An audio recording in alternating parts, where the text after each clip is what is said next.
Stella, I agree with you wholeheartedly. What I say is ban the black man. They steal, they kill, worse than any pit bull could, and they get away with it. Ban those that are making the laws. Ban Ekreleni. Ban the black man.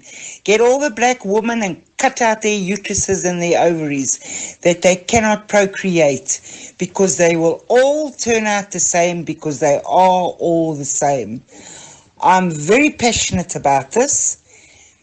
Ban them, kill them, shoot them, get rid of them, because they are the problem, not pit bulls, not animals. Animals are beautiful, and they deserve a warm bed, food, love, and attention, and everything else. God created those animals.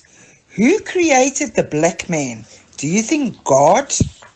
I don't think so. What you just listened to was a voice message from a group chat.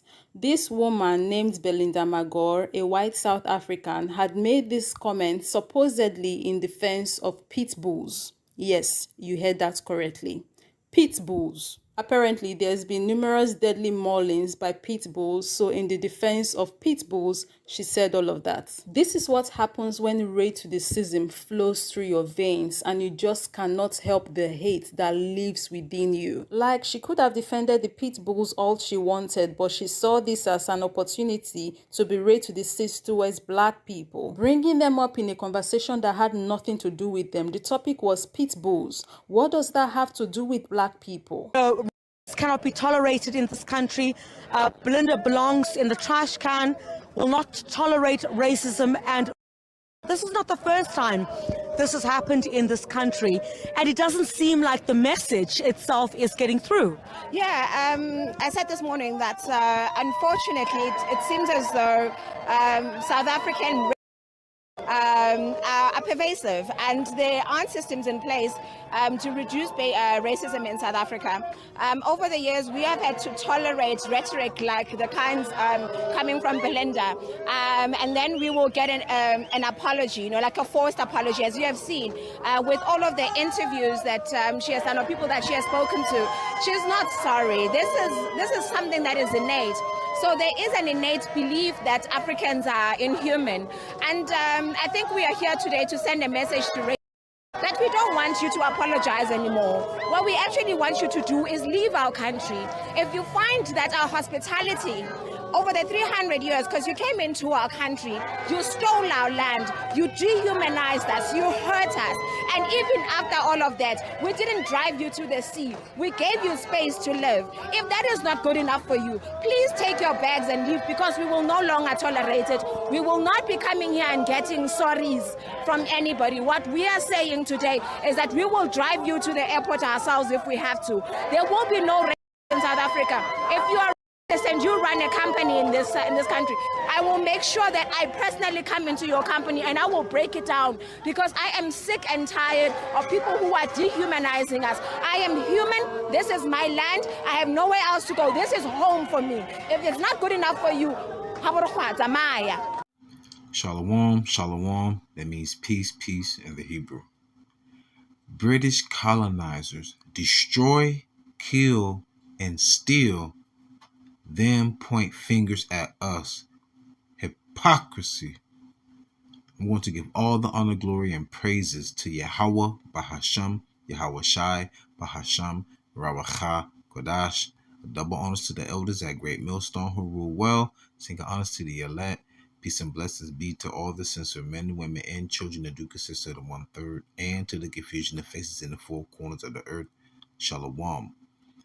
So you've seen the video at the beginning of what the woman was saying about the South Africans, and then how the South African woman responded, right? Even though due to the fact that we're colonized, the lady said, we still allow you to stay here, that you still point fingers at us as if we are the detriment of our own society.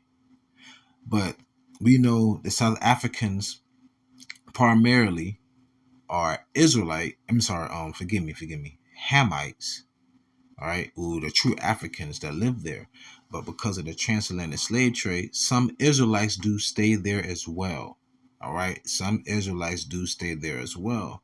And I'm just gonna get straight to the point. I'm gonna go into the history because it seemed as if Esau, Edom, which what you so-called white people today would be, whether you claim to be European or American, you are biblically descended from Esau, Edom. All right, it seemed like they have amnesia all of a sudden, or Alzheimer's, on how the hell you wound up in a subtropical like land, and like you're not even biologically, equipped to even survive in those type of conditions due to your clean leprosy, right? But nonetheless, though, you point fingers at us melanated people. I will just go as far as to say Israelites, because we have been mingled too amongst all the nations, and say that we are grapists, that you need to cut our women's uterus out of their bodies and everything. Okay, let's just get straight to this point. Article from SA History or sahahistory.org. History of slavery and early colonization in South Africa. I guess they forgot to teach her about her history. With colonialism, which began in South Africa in 1652, came the slavery and forced labor model. This was the original model of colonialism, brought by the Dutch in 1652 and subsequently exported from the Western Cape to the Afrikaner republics of the Orange Free State and the Zuid Afrikaanse Republic. Many South Africans are the descendants of slaves brought to the Cape Colony from 1653 until 1822. I guess she forgot about that. I guess she forgot how the hell she got there, right? People, I will try my best to keep my language clean, because I really don't want to make this a detriment to all of you. Now listen to this. This is what I want to get to right here. Boom, this is the part. Forgive me out for going all over the place. In 1795, the Cape Colony became a British colony before it was returned to the Dutch in 1802. So then you had Edomites fighting amongst each other trying to get this land, and in the midst still selling people, Israelites and Hamites together, so to say. During this first period of British rule, Southeast Africa became the main source of slaves. This trend continued with the return of the Dutch, who continued to buy slaves from slave traders operating in present-day Mozambique. And it also proved that Israelites was mingling among Hamites. Just look at this map right here. See that map? You notice it goes from West Africa down to the Cape, down the over by Madagascar, over to the subcontinent of India. Think about it, y'all. Why you think you got Filipinos over there praising YAHAWASHI, YAHAWASHI? Man, the spirit is beautiful. You can't fake it. Continuing. When in control of the Cape, the VOC sent slavers, forgive me, I don't know what the VOC stands for, sent slavers to Mozambique and Madagascar. The main purpose of the expeditions was to trade slaves. In those days, traveling by ship was very uncomfortable and unhygienic for ordinary people, but especially for slaves who had to be kept confined. Imagine this, y'all. Being packed like sardines. You're vomiting, urinating, defecating. Oh, they didn't have tampons and pads back then, right? So you already know where I'm going. In addition, raping our women, our daughters, and our sons. Butt breaking, things like that, right? Yeah, I guess she forgot. I guess she's trying to, you know what they call it? It's called projecting. Because this is what your people have done to our people. All right. Between 1720 and 1790, slave numbers increased from 2,500 to 14,500. At the time of the final ending of slavery in 1838, the slave population stood at around 38,000. However, unlike the European Edomite population, which doubled in number with each generation through natural increase. The harsh living conditions of the Cape slave population meant that their numbers could only be sustained through continued importation. And this lady had the audacity to open her raggedy mouth. Okay, but I do mean raggedy. Between 1652 and the ending of the slave trade in 1807, about 60,000 slaves were imported into the colony. Now, I guess you forgot about this right here. The apartheid, 1948 to 1994. And South Africa was the racial segregation under the all-white Edomite government of South Africa, which dictated that non-white non-Edomite South Africans, a majority of the population, were required to live in separate areas from Edomites and use separate public facilities in contact between the two groups. So in other words, that's like, let's just say I own a mansion and then people break into my mansion, right? They break into my mansion and then they murder my family and grape and all of this, steal, and then they say, okay, the remainder of your family can live in this part of the house. What? That's pretty much what you've done. You devil. Yeah, you devil. John 8:44. Ye are your father the devil, and the lust of your father ye will do. It was a murderer from the beginning, and abode not in the truth, because there was no truth in him. There was no truth in that woman. When he speaketh a lie, he speaketh of his own, for he is a liar and the father of it. And do you want to know what the whole conversation was, that voicemail she made? It was supposed to be in defense of pit bulls, but all she did was go on a tangent about how much she really hated our people, or melanated people. Now let's go to Psalms. Psalm 69:4. They hate me without a cause. They that hate me without a cause are more than the hairs of mine head. They that will destroy me, being mine enemies wrongfully, are mighty. Then I restored that which I took not away. What the lady said? That lady said, even though you came into our land and you did what you did to us for centuries, I think she said like 300 something years, we still told you, okay, you stay over there, and you still want to come over here and talk about us being grapists, murderers, and thieves and all of that. The lady said, that's pretty much what she said. What does it say right here? Then I restored that which I took not away. Because it's theirs anyways, their land. Damn devil.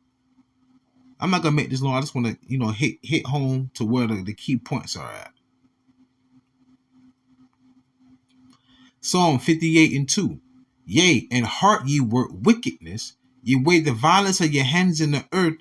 The wicked are estranged from the womb. They go astray as soon as they be born, speaking lies. And the prime example of that is these small hats, these 1948ers, these Zionists, right? I got to use certain verbiage, y'all. Because they've been taught their whole life, oh, you are God's chosen people. And then when we go out and go to the Bible and correlate history with the Bible, that's why I took the Bible out of school. In order for you to understand the mystery, you must know the history. Oh, you're anti-Semitism. Oh, you hate speech and what? Because you've been told a lie your whole life and you believed it. They say you tell a lie long enough, it becomes the truth, so to say. But 1 + 1 will always be 2. Remember, in Hebrew, the word truth is amath. AHMATH. And numbers don't lie.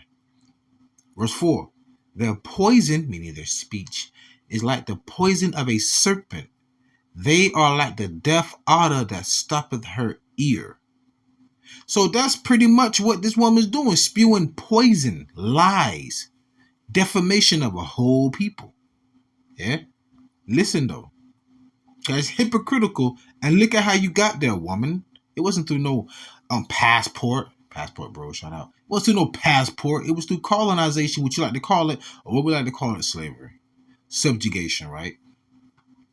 Job 20:4. Knowest thou not this of old, since man was placed upon earth, that the triumphing of the wicked is short, and the joy of the hypocrite but for a moment. You hear that? She's a hypocrite. So yeah, okay. You triumphing, you wicked, but it's gonna be short, and you're hypocritical for what you said, woman. Though his excellency mount up to the heavens, and his head reach unto the clouds. She was boastful in her speech, and from what I was told, well, not told, what I read in the comments of that video, she was actually arrested. And if you watch the rest of it, I'm gonna leave the link in the description box. Man, there was where that one woman was speaking. Forgive me for speaking so rapidly. They were picketing, had pickets and all that outside of the community. People was like, we don't know who this woman is. The Edomites did. We don't know who this woman is. Like, bring her out. You know, so I heard she got arrested. Anyways, going back, Joel 20:6. Though his excellency mount up to the heavens and his head reaching to the clouds, yet he shall perish forever, her included, yet he shall perish forever for his own, like his own dung. They which have seen him shall say, where is he? Exactly. And the Lord's going to bring a destruction unto you, man, like you've never seen before. Let's get right to it so I can close out. Like I said, I don't want to keep this too long, but I got to get on. Isaiah 47:10.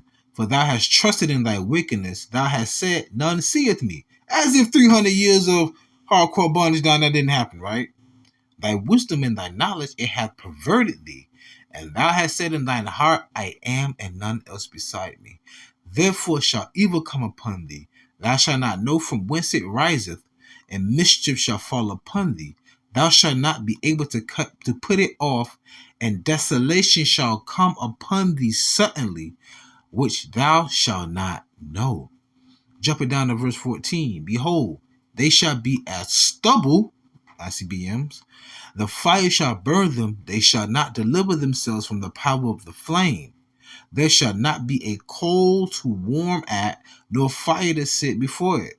Thus shall they be unto thee with whom thou hast labored, even thy merchants. Remember I showed you the little map? Because they was taking, the transatlantic slave trade was really it was a triangle, right? Between Europe, Africa, and America. But then remember, they went from West Africa down to the Cape, up to Madagascar, to India, and over there to the subcontinent of India. So it's really the entire world, dude. That's why we will supply 80% of the world's population with cotton. Going back, Isaiah 47:15. Thus shall they be unto thee with whom thou hast labored, all you heathens, even thy merchants from thy youth. They shall wander every one to his quarter, none shall save thee. Merchants, how the hell can you keep somebody laboring for you for 300 something years, or more than that really, without any customers? If there's a high supply, there must be a high demand. But what's the point of supplying something if you don't have it in demand? So with that being said, I pray you was edified and fed. Stay in the spirit. Don't fear it. Just endure it. Ask for forgiveness. Pray without ceasing. Stay humble. Remain diligent. Kwam YAHAWAH. Mafla Babal. Shalom.